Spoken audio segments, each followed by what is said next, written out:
Supreme court का judgement आया, मैंने भी ट्वीट किया और मैंने विरोध किया कि ये सुप्रीम कोर्ट का जजमेंट फूट डालो राज करो नीति वाला जजमेंट है। बाड़मेर की तरफ से भी कमेंट आए कि राजकुमार जी थोड़ा गलत बोल रहे हैं। आए कि नहीं आए थे? मुझे तकलीफ नहीं है क्योंकि आपको इसकी सच्चाई नहीं पता, इसलिए किसी साथी ने किया होगा।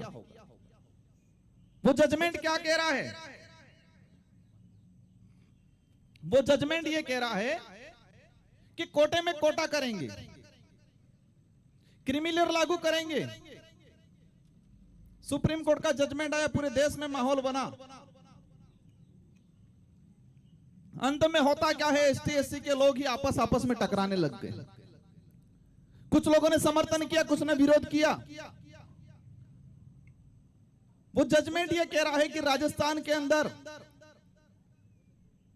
उपजातियों में विभाजन हो जाए, भील अलग हो जाए, गरासिया अलग हो जाए, संथाल अलग हो जाए, सहरिया अलग हो जाए, मीणा अलग हो जाए, डामोर अलग हो जाए।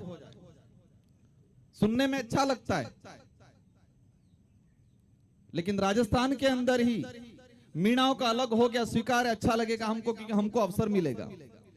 लेकिन बिलों का अलग हुआ तो बाड़मेर वाले बिल डूंगरपुर वालों से लड़ेंगे कि नहीं लड़ेंगे? क्या डूंगरपुर वालों की कंपटीशन बाड़मेर वाले कर पाएंगे पढ़ाई के मामले में? ये कभी पॉसिबल नहीं है और ये लोग करेंगे भी नहीं। लेकिन आपस में देश लेवल पे जो एकता बन रही है हमारी, उस एकता को तोड़ने का काम कर रहे हैं ये लोग। हमारे खेरवाड़ा और ऋषभदेव के भाई जो भील हैं लेकिन कागजों में आज मीणा बन के बैठे हुए हैं, वो कहां जाएंगे? हमने लंबे समय से डिमांड कर रहे हैं, मैंने ट्वीट किया था, अगर सच में इस पिछड़े समुदाय को, रेगिस्तान इलाके के पिछड़े हमारे भील भाइयों को रिजर्वेशन देना है, या डूंगरपुर के क्षेत्र को, या शहर या बारा के क्षेत्र को अगर सच में प्रशासनिक सेवा में आपको देना है या किसी भी सेवा में अगर फायदा देना है, तो आपको क्षेत्र के आधार पर बंटवारा करो। डीटीएस की मांग अपने क्षेत्र के आधार पर ही है। रेगिस्तान इलाके के अंदर रहने वाले ट्राइबलों को अलग से रिजर्वेशन दिया जाए, वहां से लगा के सिरोही तक का इलाका अलग से छटनी कर दिया जाए। इसके अंदर जितने एसटी की संख्या है 12% में से अगर 4% 5% है, 5% अलग कर दिया जाए। वो ठीक रहेगा कि आपस में लड़ने वाला ठीक रहेगा?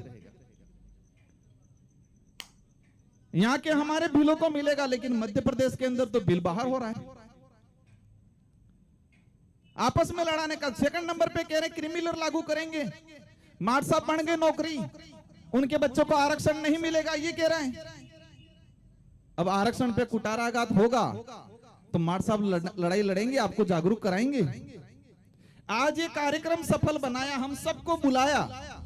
ये शिक्षित वर्ग, नौकरी पैसे वाला वर्ग नहीं होता क्या हमको यहाँ बुलाते? ये हम आपको और हम सबको मिलाने का काम, इन सबको हमको मिलाने का काम शिक्षित वर्ग, नौकरी वाले पैसे वाले लोगों ने किया ना आज।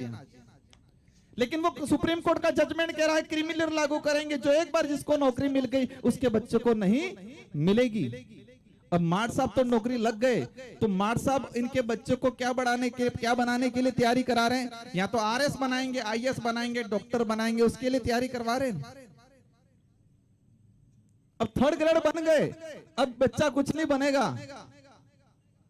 जब आरक्षण पे कुठाराघात होगा, सबसे पहले पता किसको लगेगा? जो गांव में खेती कर रहा है उसको पता चलेगा, कि पढ़ा लिखा नौकरी कर रहा है उसको पता चलेगा। मुझे एक बात बताओ कि जब भी आरक्षण पे कुठाराघात हुआ तो सबसे पहले किसको पता चलेगा? जो नौकरी कर रहा है, समझदार है, उसको पता चलेगा। गांव में मजदूरी कर रहा है उसको पता चलेगा। और नौकरी वालों को पता चला कुठाराघात हो रहा है, लेकिन इसको ये दिमाग में आएगा वैसे मेरे को नहीं मिलने वाला है, आपको बताएगा और नहीं बताएगा, आप लड़ पाओगे? देश के हालात ऐसे हैं। मैंने भी लोकसभा में क्वेश्चन लगा के निकलवाया है, जितनी IIT कॉलेज हैं